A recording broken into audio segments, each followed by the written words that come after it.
SSC GD constable की तैयारी करने वाले मेरे सभी छात्रों का स्वागत है एक और नई क्लास में। आप सभी को पता है कि एग्जाम 23 फरवरी से स्टार्ट होने जा रहे हैं दोस्तों, ठीक है।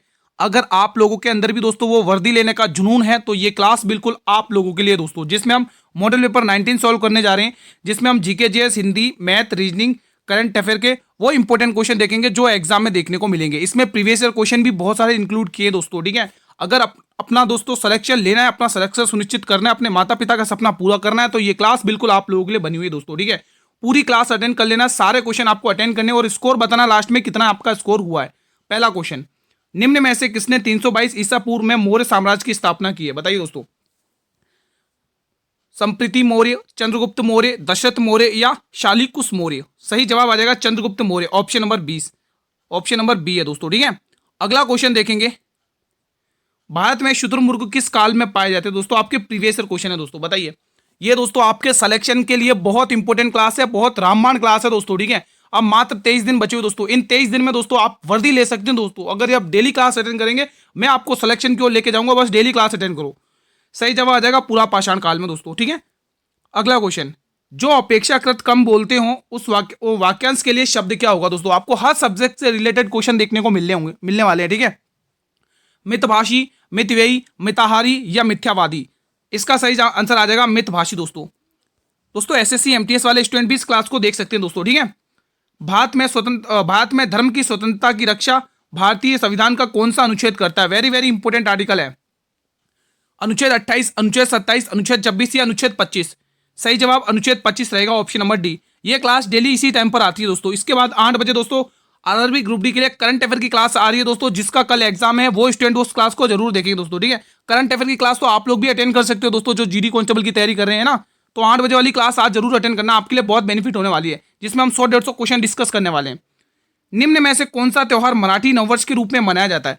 पोंगल, उगादि, गुड़ी पड़वा या मकर संक्रांति? तो सही जवाब आ जाएगा Gudi Padwa, option number C.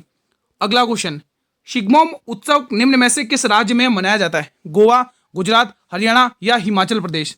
सभी विद्यार्थी बताएंगे। तो दोस्तों आप ध्यान रखेंगे, शिग्मो उत्सव दोस्तों गोवा में मनाया जाता है, option number A.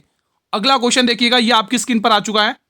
Question number 8 बताएंगे, भारत में प्रथम पंचवर्षीय योजना कब शुरू की गई थी? बहुत ही इंपॉर्टेंट क्वेश्चन है दोस्तों। जो पहली पंचवर्षीय योजना थी दोस्तों, इसमें जो प्राथमिकता दी गई थी वो कृषि को प्राथमिकता दी गई थी। ये बहुत इंपॉर्टेंट क्वेश्चन पूछा जाता है एग्जामिनर के थ्रू, ठीक है। और ये योजना जब शुरू की गई थी दोस्तों, तब इसका जो मॉडल था दोस्तों, वो मॉडल पूछा जाता है। कौन सा मॉडल था? Herod Domar model. नोट करेंगे, हेरोड डोमर मॉडल। बहुत पूछा गया क्वेश्चन है ये, हेरोड डोमर मॉडल। यहां पे मैं लिख देता हूं हेरोड डोमर मॉडल, ठीक है। तो ये क्वेश्चन आपको पूछेगा एग्जामिनर, ठीक है, आपको 100% पूछेगा। और जो पहली पंचवर्षीय योजना की शुरुआत थी वो 1951 से लेकर 1956 तक थी, ऑप्शन नंबर ए। अगला क्वेश्चन, भारत के नागरिकों के लिए कितने मौलिक कर्तव्य हैं दोस्तों? बताइए, बहुत ही इंपॉर्टेंट प्रश्न है दोस्तों। भाई अगर आप लोगों ने अभी तक चैनल को सब्सक्राइब नहीं किया तो आप सभी से रिक्वेस्ट है, अनुरोध है, एक बार जल्दी से चैनल को सब्सक्राइब कर लो और बेल नोटिफिकेशन को प्रेस कर लो, ताकि मेरी हर नई वीडियो का नोटिफिकेशन आपको मिलता रहे। देखो दोस्तों, जो भी स्टूडेंट सी टिक करे उनका जवाब गलत है दोस्तों। उसने पूछा भारत के नागरिकों के लिए कितने मौलिक कर्तव्य। देखो मौलिक कर्तव्य से रिलेटेड पहला क्वेश्चन आपको ये पूछेगा, ये किसके संविधान से लिए? ये रूस के संविधान से लिए दोस्तों, ठीक है। उसके बाद ये पूछेगा, ये संविधान के किस भाग में दोस्तों? भाग 4 में दोस्तों, भाग 4 में दोस्तों, ठीक है, भाग 4A में दोस्तों, ठीक है। तो ये आपको ध्यान में रखना है। और दोस्तों आपको एग्जामिनर ये पूछेगा कि 11वां मौलिक कर्तव्य कब जोड़ा? जो 11वां मौलिक कर्तव्य जोड़ा दोस्तों, वो 86वां संशोधन किया गया था। कौन सा? 86वां संशोधन, 86वां अमेंडमेंट किया गया था दोस्तों। ये चीज ध्यान रखना, आपको एग्जामिनर पूछेगा, 100% के साथ कह रहा हूं, गारंटी के साथ कह रहा हूं दोस्तों, ठीक है। अगला क्वेश्चन, अगर आप लोग ये सीरीज एग्जाम तक अटेंड कर लेते ना दोस्तों, तो आपका सिलेक्शन आपके हाथ में, आपकी वर्दी आपके हाथ में दोस्तों, ठीक है। बस डेली क्लास अटेंड करो, मैं आपको दोस्तों पूरी मेहनत करूंगा, आपके लिए पूरी मेहनत करूंगा, ठीक है। आप लोग भी डेली क्लास अटेंड करो। एक धनराशि जब साधारण ब्याज पर 15% वार्षिक दर से निवेश की जाती है तो ये धनराशि 2 साल के अंदर 26,000 रुपये हो जाती है। इन 2 वर्षों के दौरान अर्जित साधारण ब्याज कितना होगा? देखो दोस्तों, ये जो दे रखा है वो आपको मिश्र धन दे रखा, अमाउंट दे रखा है, ठीक है। अगर आप दोस्तों मूलधन यानी प्रिंसिपल निकाल दो तो आप कंपेयर कर लोगे कि आपके पास मूलधन भी आ जाएगा और मिश्र धन भी आ जाएगा, तो आप ये कंपेयर कर लोगे कितना ब्याज मिला है, ठीक है, 2 साल में।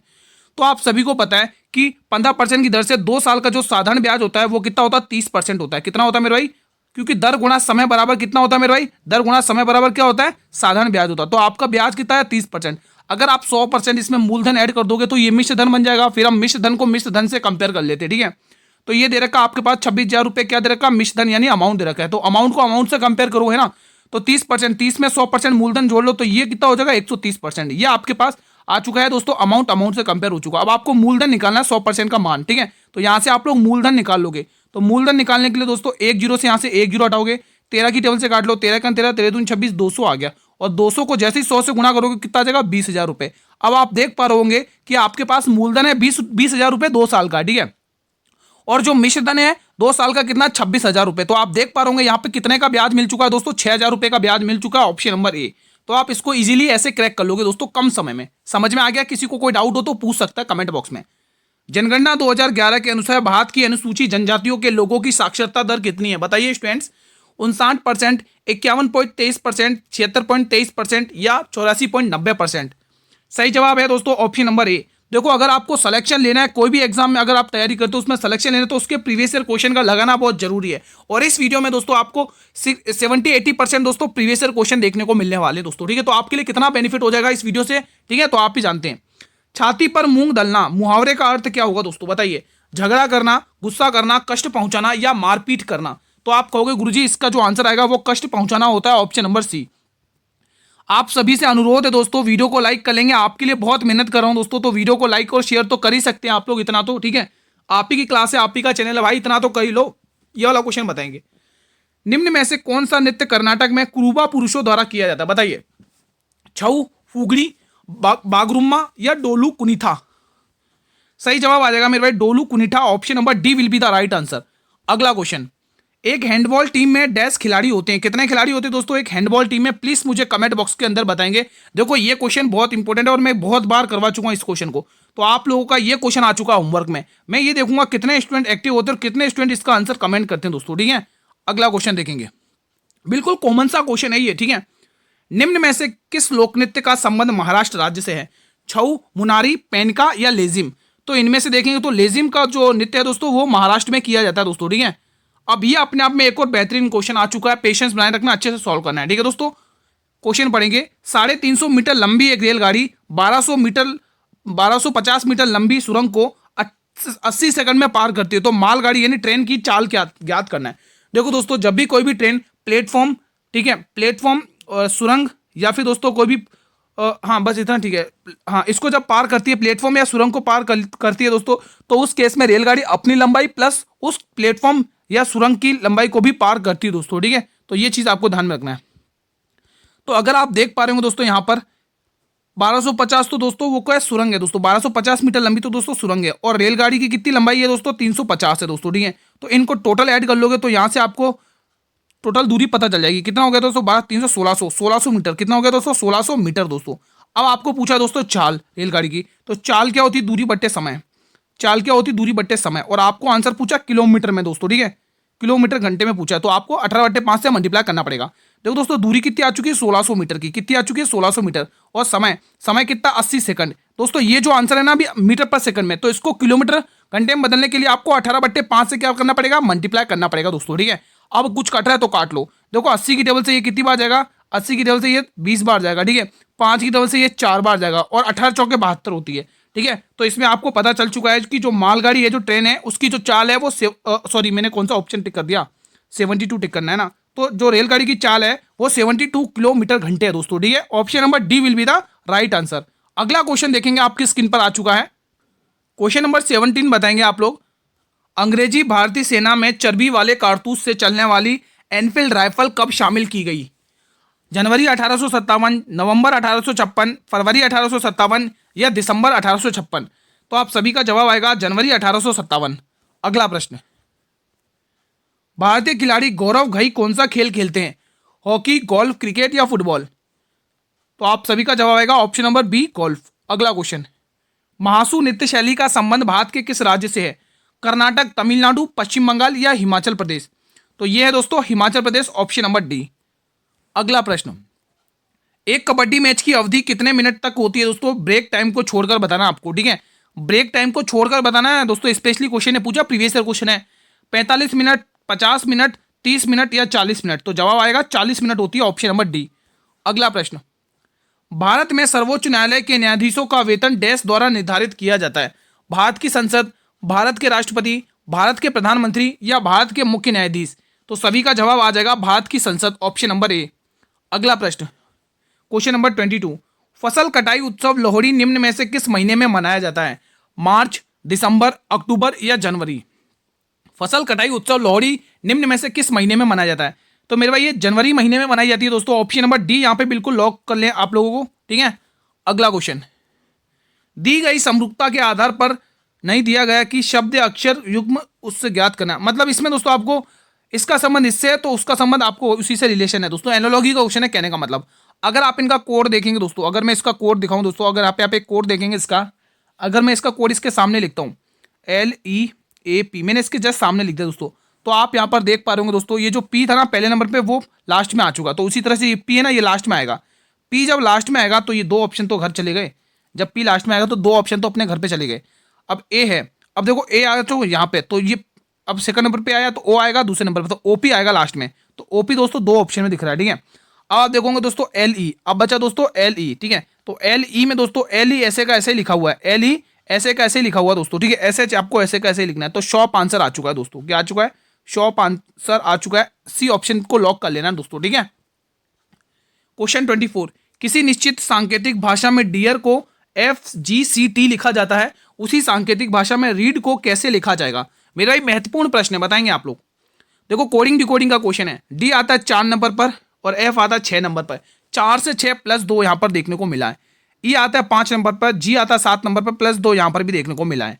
ए आता है 1 पर, सी आता है 3 प्लस 2 यहाँ पर भी, 18 और 20 प्लस 2 यहाँ पर भी, मतलब प्लस 2 सब में देखने को मिल रहा है। अब फटाफट से कर लेंगे आप, 18 2 20 टी आएगा, 5 और 2 7 जी आएगा, 1 और 3 सी आएगा, TGC ऑप्शन नंबर ए में है, ऑप्शन नंबर ए में है दोस्तों, पूरा सॉल्व मत करो। अगला क्वेश्चन, ये बताइएगा अंकुर शब्द का आपको पर्यायवाची छांटना है इसमें से, बताइए दोस्तों, अंग, गोद, नमक या कोम्पल? तो इसका अंकुर का जो शब्द का जो पर्यायवाची होगा दोस्तों, अंकुर एक प्रकार का बीज होता है ना, बीज, तो इसमें भी तो आपको बीज का नमक तो देखने को मिलेगा नहीं, गोद तो देखने को मिलेगा नहीं, अंग देखने को नहीं मिलेगा, तो बी ऑप्शन आपको सही टिक, डी वाला टिक करना है, कोम्पल। क्या टिक करना है? ऑप्शन नंबर डी कोम्पल। निम्नलिखित में से विशेषण युक्त पद नहीं है, नहीं पूछा भाई, नहीं। देखो ऊंचा मकान, भाई मकान की विशेषता क्या है कि वो ऊंचा है, तो ये तो भाई विशेषण पद युक्त हो गया। कपड़ा कैसा भाई? लाल है, तो ये बी ऑप्शन भी कैंसिल हो गया, कि ठीक है दोस्तों, क्योंकि इसमें विशेषण है। अब लड़का कैसा है? लड़के की विशेषता क्या? मोटा है, तो लड़का कैसा भाई? मोटा है, लेकिन उतार चढ़ाव में कोई विशेषण नहीं है, तो D option will be the right answer. Easy था, आप लोगों ने इजीली कर लिया होगा। यदि एक घन का आयतन 729 क्यूब है, तो घन का कुल पृष्ठ क्षेत्रफल ज्ञात करना है। मेरे भाई घन का आयतन कितना होता है मेरे भाई? घन का आयतन होता है भुजा का क्यूब कितना दे रखा है? 729, और 729 दोस्तों किसका क्यूब है दोस्तों? आप सभी को पता है, ये यहां से हटेगा तो ये क्यूब रूट में आ जाएगा दोस्तों, ठीक है। तो ये किसका क्यूब है मेरे भाई? ये है 9, यानी भुजा हमें पता चल चुकी, 9 आ चुकी है।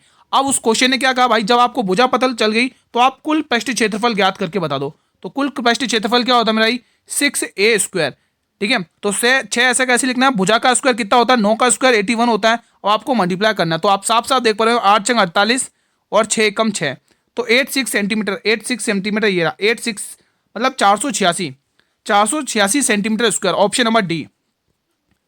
नागालैंड की चांग जनजाति द्वारा दुश्मनों पर जीत के जश्न में किया जाने वाला नृत्य बताइए। बिहू, लाहो, थांगटा या चांगला? देखो बिहू असम का है, तो यह आंसर हो नहीं सकता है, ठीक है। इसका आंसर चांगला आएगा दोस्तों। थांगटा दोस्तों मणिपुर का है ना, मार्शल आर्ट भी है ये, तो चांगला बिल्कुल सही है, ऑप्शन नंबर डी।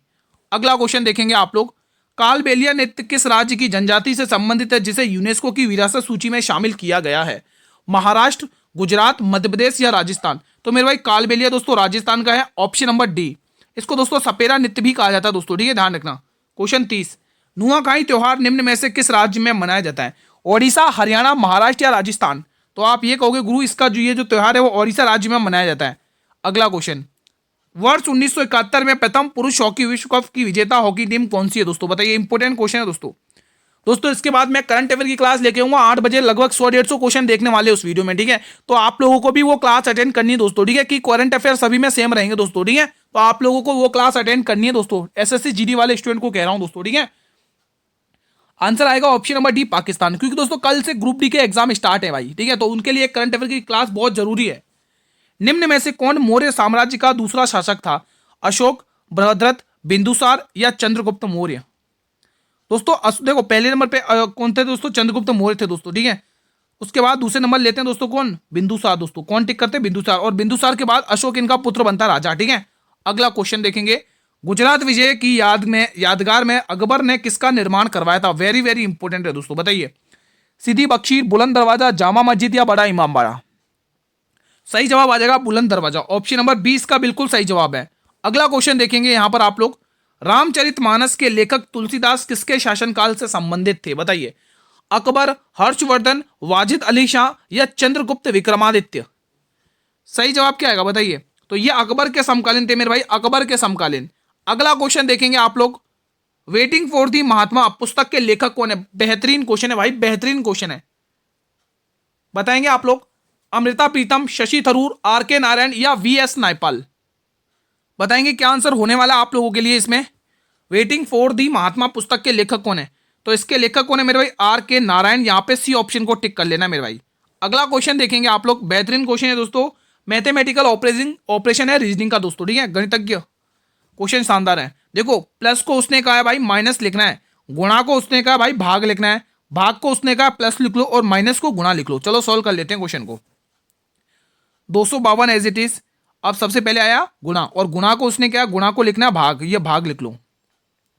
माइनस को उसने कहा, माइनस को क्या लिखना है, माइनस। माइनस कहाँ गया भाई, कहाँ गया माइनस, माइनस से अभी, माइनस गुणा को तो भाग, ये ना माइनस से अभिप्राय है गुणा, ये गुणा कर लो। और प्लस से अभिप्राय है माइनस, और भाग से अभिप्राय है प्लस, ठीक है। अब आप इसको सोल्व कर लेंगे। अगर देखेंगे इसको, ये कितनी बार जा रहा है, 9 1 9, 9 2 18, 7 बचेगा, और 9 8 72, 28, और 28 को गुणा 5 से करोगे तो 28 पंचे 140 होता है, ठीक है। 28 पंचे कितना होता है, 140 होता है, ठीक है। अब 140, अब यहाँ पर देखो प्लस माइनस माइनस होगा, ठीक है। तो यहाँ पर कितना आ जाएगा दोस्तों, और 2 में से 2 गया 0, और 9 में से 3 गया 6, तो यहाँ पे आप प्लस कर लोगे तो आंसर आएगा 200। ऑप्शन में भी दिया हुआ है, ठीक है। तो सी ऑप्शन यहाँ से टिक कर लेंगे आप लोग। किसी को कोई डाउट है क्या इस क्वेश्चन में, अगर डाउट हो तो आप क्लियर कर सकते हैं। यदि दिल्ली को सांकेतिक कोड के तौर पर CCIDD लिखा जाता है, और उसी सांकेतिक भाषा में बॉम्बे को क्या लिखा जाएगा। देखो डी आता है दोस्तों कितने नंबर पे, यहाँ पे 5 और यहाँ पे भी 5, हाँ ठीक है। डी आता है 4 नंबर पे, सी आता है 3 नंबर पे, -1 हुआ है। ई आता है 5 पर, सी आता है 3 पर, -2 हुआ है। एल आता है 12 पर, और आई आता है 9 पर, -7 हुआ है। नहीं 9 10 11 12, -3 हुआ ना, -3 हुआ, माफी चाहूंगा। मतलब मुझे लग रहा है माइनस की वाली सीरीज चली, तो एक बार हम इसमें लगा के देखते हैं, क्या पता आंसर आ जाए। बी में से 1 घटाओगे ए आएगा, और 15 में से 2 घटाओगे 13 पे क्या आता है, एम आएगा। ए एम से स्टार्ट हो रहा आंसर, तो ए एम से तो एक ही ऑप्शन है, पूरा सॉल्व करने की जरूरत भी नहीं पड़ी। ए एम से तो एक ही ऑप्शन है। फिर आगे देख लो, एम 13 पे, 13 में से 3 घटाओगे 10, और 10 पे क्या आता है, जे आता है। देखो जे भी आ रहा है, ठीक है। तो हमें पूरा क्वेश्चन सॉल्व करने की जरूरत नहीं है दोस्तों, ठीक है। हमें जितना हो सके उतना समय बचाना है। अब ये अपने आप में one of the best question आ चुका है, one of the best question. एक क्वेश्चन में 4 क्वेश्चन पूछे जाते हैं। गेहूं की कीमत में 15% की कमी एक गृहिणी को 27-20 रुपए में 6 kg अधिक खरीदने में सक्षम बनाती है। तो गेहूं के प्रति कीमत, घटी हुई कीमत बतानी दोस्तों, घटी हुई कीमत। कौन सी घटी हुई कीमत दोस्तों, ठीक है। अब आप देखेंगे दोस्तों, आप सभी को पता है कि जो कीमत होती है दोस्तों, कीमत, जो कीमत होती है, कीमत वो क्या होती है, खपत के जस्ट इन्वर्सली प्रोपोर्शनल होती है, ठीक है। आपको ये चीज़ तो पता ही होगी दोस्तों। अब यहाँ पर देखेंगे 15% की जो फ्रैक्शन वैल्यू होती है मेरे भाई, 3/20 होती है। कितनी होती है, 3/20। यानी कि अगर आप पहले 20 रुपए की खरीद रहे थे गेहूं, अब है ना क्या गेहूं की, हाँ, तो अब वो कितने, क्योंकि 17 की हो चुकी है। अब इसका जस्ट इन्वर्स क्या होगा, 17 से 20। अब आप यहाँ पर देख पा रहे हो दोस्तों, कितना दोस्तों, ये थी ओल्ड, ये थी ओल्ड, ये है न्यू, ये क्या है दोस्तों, न्यू, ठीक है। हाँ अब आप देख पा रहे हो कितना अधिक खरीद पा रहे हो, 3 kg अधिक खरीद पा रहे हो। कितना kg, 3 kg अधिक। यहाँ पे लिख लो 3 kg। कितना kg, 3 kg। इसको थोड़ा सा सही से लिख लेते हैं। हाँ यहाँ पर लिख लो 3 kg, 3 kg आप अधिक खरीद पा रहे हो, ठीक है। लेकिन क्वेश्चन कह रहा है कितना kg अधिक खरीद रहे हो, 6 kg। कितना, 6 kg। तो 3 kg का मान आ रहा है 6 kg, ठीक है। तो यहाँ पर देख पा रहे हो कितना, कितने गुना, 2 kg। तो आपको यहाँ पर भी ओल्ड में निकाल लेना है दोस्तों। यहाँ पर 2 से गुणा करके 17 दूनी 34, कितना आ गया, 34। और यहाँ पर कितना आ रहा है, 2 से गुणा कर लो इसको भी, 40, ठीक है। अब आपसे क्या पूछा दोस्तों, उसने पूछा घटी हुई कीमत घटाना दोस्तों, ठीक है। तो यानी कि आपको दोस्तों इस 40 का मान पूछा, 40 का, ठीक है। तो कीमत कितनी है दोस्तों, 27-20, 27-20, ठीक है। और इसमें आपको 40 से भाग करना है, तो यहाँ पे आपको घटी हुई कीमत पता चल जाएगी। तो कितनी बार जा रहा है यहाँ पे देख लो, कटने पर चार छंग 24, कितना बचेगा 3 चौरोठे 32, 68 रुपीज आ रहे हैं दोस्तों, जो ऑप्शन नंबर बी में दे रखे हैं दोस्तों। ठीक है, तो ये क्वेश्चन बहुत ही महत्वपूर्ण है, एसएससी का फेवरेट क्वेश्चन है, एग्जाम में कई बार पूछा जाता है दोस्तों। ठीक है, ये तो घटी हुई कीमत, अगर बढ़ी हुई पूछता दोस्तों आप 17 को दोस्तों उससे भाग कर लेते, 34 को उससे भाग करके निकाल सकते थे दोस्तों। ठीक है, तो ये चीज आप ध्यान रख सकते दोस्तों, आपको यहाँ पे घटी हुई कीमत पूछा है, यानी कि बी वाला ऑप्शन आ चुका आपके आंसर। ठीक है, तो इंपोर्टेंट क्वेश्चन है, ध्यान रखना। आप बेफिक्र हैं दोस्तों, नेक्स्ट क्लास में मैं ऐसे और क्वेश्चन लाता रहूंगा। ठीक है, आपके वो हर एक इंपॉर्टेंट क्वेश्चन करवा दूंगा जो एसएससी जीडी में पूछे जाएंगे, इसीलिए डेली क्लास अटेंड करो, 100% बेनिफिट होने वाला है। अम्ल और क्षार के बीच होने वाली अभिक्रिया को क्या कहते हैं? क्रिस्टलीकरण, विलयीकरण, उदासीनीकरण या ऊध्र्वपातन? बताएंगे दोस्तों। भाई मेहनत करोगे सिलेक्शन तभी मिलेगा, क्योंकि आपकी मेहनत, आपकी सफलता का इंतजार आपको जितना है उतना ही उससे डबल गुना आपके माता पिता को है दोस्तों, है ना। बहुत उम्मीद लगाकर वो बैठे हुए हैं आप लोगों से। ठीक है, तो इसका आंसर आएगा उदासीनीकरण यानी क्रिस्टलाइजेशन, ऑप्शन नंबर सी।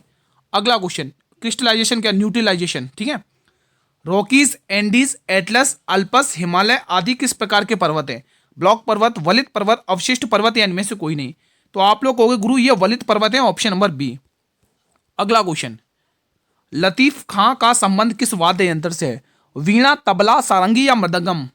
तो आप लोग कहोगे गुरु ये सारंगी बजाते हैं, ऑप्शन नंबर सी। अगला प्रश्न, पंडित किशन महाराज किस वाद्य यंत्र के प्रमुख वादक हैं? तबला, सितार, संतूर या वायलिन? तो पंडित किशन महाराज दोस्तों आप ध्यान रखोगे ये क्या बजाते दोस्तों, ये बनाते तबला, ऑप्शन नंबर ए।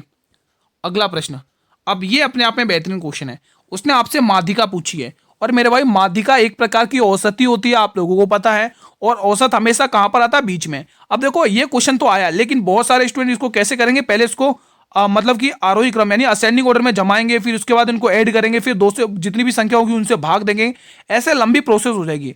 आपको पता है औसत क्या होता है? बीच में। और टोटल संख्या कितनी है? 1 2 3 4 5 6 7 8 9। आपको पता है 4 संख्या इधर से आएंगी और 4 संख्या इधर से आएंगी, जो आंसर होगा वो हमारी 5वीं संख्या हमारा आंसर होगा, यही तो है ना। ठीक है, क्योंकि औसत सभी बीच में होता है दोस्तों। ठीक है, तो चलिए निकाल देते हैं आप क्वेश्चन। तो 5वीं संख्या को आपको पकड़ना है, 5वीं संख्या आपकी कौन सी, वही आपको उठाना है दोस्तों। ये 10 तो दोस्तों पहली संख्या हो जाएगी दोस्तों, 10 क्या हो जाएगी? पहली संख्या हो जाएगी दोस्तों। 15 क्या हो जाएगी? आपकी दूसरी संख्या हो जाएगी। उसके बाद ये 18 हो जाएगी, वो तीसरी संख्या हो जाएगी। और चौथी संख्या 20 हो जाएगी। हमें तो 5वीं संख्या से मतलब है, और कौन सी आ रही नंबर पे? ये आ रही है, ये आ गया दोस्तों औसत आपका, ये 5वीं संख्या। मैंने कहा था ना दोस्तों औसत क्या होता है? बीच में, तो बीच में 21 आएगा, तो ऑप्शन नंबर 21 दे नहीं रखा इसमें ऑप्शन, माफी चाहूंगा, यहाँ पर आपका आंसर 21 ही आएगा 100% दोस्तों। भले आप इनको प्लस करके कर लेना, यहाँ पे 21 कर लो, ये 2 वाले ऑप्शन में, ए वाले ऑप्शन में 21 कर लो इसको काट के। ठीक है, क्योंकि दोस्तों आंसर 21 ही आने वाला है दोस्तों, आप औसत निकालोगे तो 21 ही आएगा, क्योंकि बीच में यही संख्या आ रही है। ठीक है, समझ गए अच्छे से, कोई डाउट तो नहीं है दोस्तों। बढ़े अगले प्रश्न की तरफ। अगला क्वेश्चन देखेंगे, आपके स्क्रीन पर आ चुका, भले आप उसको सॉल्व कर लेना। ठीक है, वही आंसर आएगा 21, क्योंकि दोस्तों औसत बीच में होता है और अपन ने वो संख्या निकाल चुके। बिना किसी प्रयास के वाक्यांश के लिए एक शब्द का चयन करें। अनुग्रह, अनुलाप, अनायास या अनुकंपा? बताएंगे आप लोग। बेहतरीन क्वेश्चन ये भी आपके स्क्रीन पर। तो सही जवाब आएगा अनायास, ऑप्शन नंबर सी। अगला प्रश्न 45वां। इसके बाद दोस्तों 5 क्वेश्चन आपके करंट अफेयर के लगातार चलेंगे। ठीक है, हाथ का मैल होना निम्न में से मुहावरे का अर्थ क्या होगा? बताइए।